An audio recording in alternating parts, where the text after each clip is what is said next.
Hello বন্ধুরা, সকলে কেমন আছো? আশা করছি ভালো আছো এবং সুস্থ আছো এবং পড়াশোনা সকলের ভালো মতোই চলছে। আজকে আমি তোমাদের সাথে আলোচনা করব যে পরীক্ষার ডেট, যে টেন্টেটিভ ডেট দিয়েছে সেই ডেটেই কি এক্সাম হবে, না পিছিয়ে যাবে, না এগিয়ে আসবে, বা কোনো কারণবশত কিছু হতে পারে। টেন্টেটিভ ডেট মানে আমাদের শিওর না, একটা ধারণা দেয় যে অমুক ডেটে এক্সাম হতেছে, টেন্টেটিভ ডেট। কিন্তু অফিসিয়ালভাবে নোটিশ দিয়ে যে আপডেটটা, সেটা এখনো আমরা কেউ পাইনি। তা অনেকের মনে সন্দেহ যে ডেটটা পিছিয়ে যেতে পারে বা আগিয়ে আসতেও পারে, বা যে কোনো যা হতে পারে, বা ওই ডেটে হওয়ার সম্ভাবনা 50% বা 70% থাকে টেন্টেটিভ ডেটে, যে ডেটটা দেয় সেই ডেটে। কিন্তু আমরা শিওর কি করে হব যে ওই ডেটেই পরীক্ষা হবে, তার একটা নমুনা তোমাদের সাথে শেয়ার করব, যেটা সব গ্রুপে তোমরা দেখতে পাচ্ছ। এবং সেটা কতটা সত্য, বা ওই নোটিশটা কি সত্য না মিথ্যা সেটা আমি জানি না। ওগুলো প্রত্যেকটা স্কুলে পাঠানো হচ্ছে, যে ভেন্যু ওখানে লেখা আছে যে তোমার পুলিশ রিক্রুটমেন্ট বোর্ড থেকে পাঠাচ্ছে। ওখানে লেখা আছে যে তোমার 30শে নভেম্বরে 2025-এ এক্সাম হবে ডাব্লিউপি কনস্টেবলের। তো ডাব্লিউপি কনস্টেবলের পরীক্ষা হওয়ার যে ডেট, সেই ডেট টেন্টেটিভ ডেটের সাথে কিন্তু মিলে যাচ্ছে, আগাপিছু হচ্ছে না, ওই ডেটেই হবে।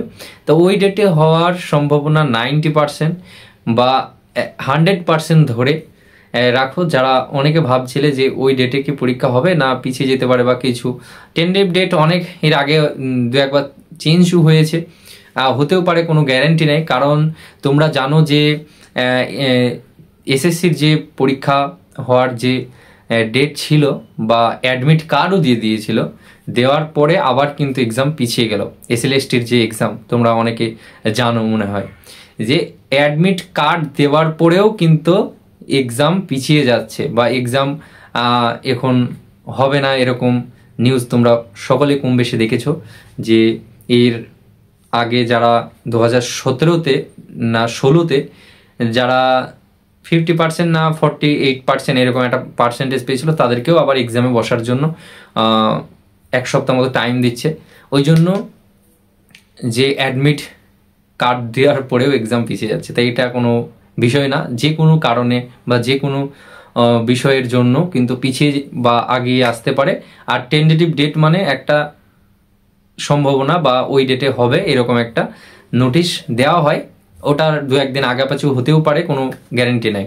কিন্তু আমরা দেখছি যে প্রত্যেকটা স্কুলে তোমার যে ভ্যানুগুলো পাঠাচ্ছে, সেখানে আমরা দেখছি যে একই সেম ডেট আছে। এবার যদি সেম ডেট এবং এই নোটিশটা যদি অরিজিনাল হয়, আমি অতটা যাচাই করি না, যাচাই করে দেখিনি। এটা অনেকে দেখছিলাম বড় বড় টিচার যারা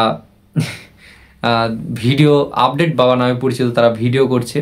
এবং এটাকে আমি খোঁজ করলাম, খোঁজ করে দেখছিলাম যে হ্যাঁ, অনেক গ্রুপে বা অনেক জায়গায় শেয়ার হচ্ছে।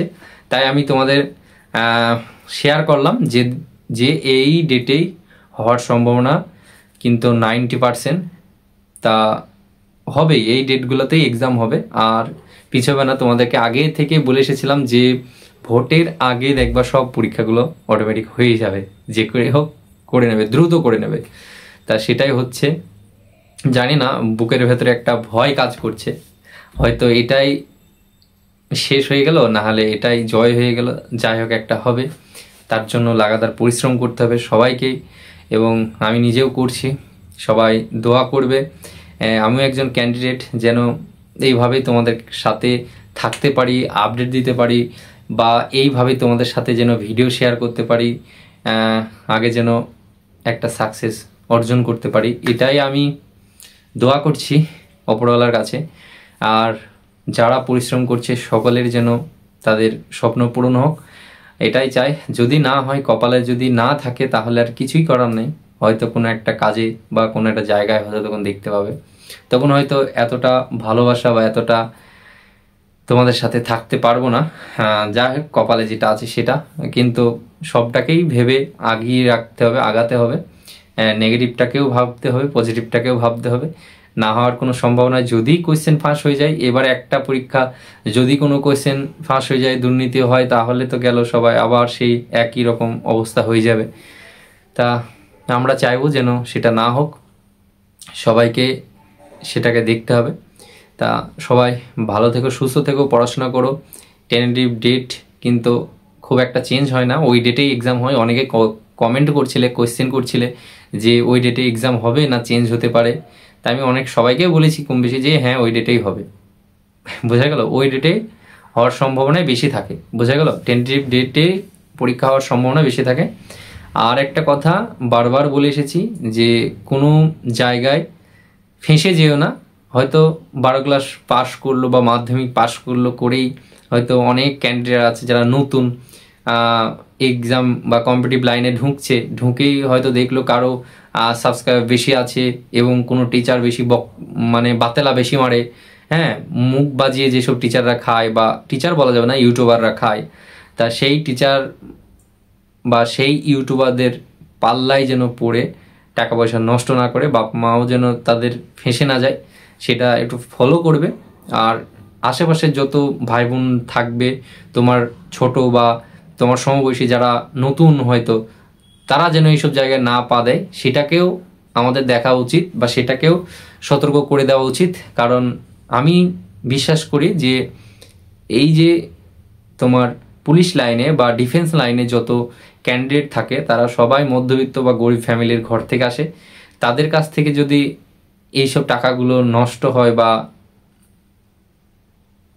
ভুল জায়গায় গিয়ে পড়ে যায় তাহলে খুব একটা খারাপ লাগে। কারণ এরকম শিক্ষা আমরা পেতে পেতে এসেছি, আর সেটা যেন নতুন যারা তারা যেন না পড়ে সেটা যতটুকু পারবে সতর্ক করার চেষ্টা করবে। এতটুকুই বলবো। সবাই ভালো থেকো, সুস্থ থেকো। আর নেক্সট স্টাডি ব্লগ একটা আসবে, সবাই রিকোয়েস্ট ভালোবাসা দিচ্ছ, কিন্তু জানি না এই ভালোবাসাটা থাকবে কি জানি না। হয়তো টাইম পাচ্ছি না, যতটুকু টাইম পারি করার চেষ্টা করি। 2-3 দিন মিলে একটা ভিডিও আপলোড করার চেষ্টা করব স্টাডি ব্লগ। তা চলো সবাই ভালো থেকো, সুস্থ থেকো।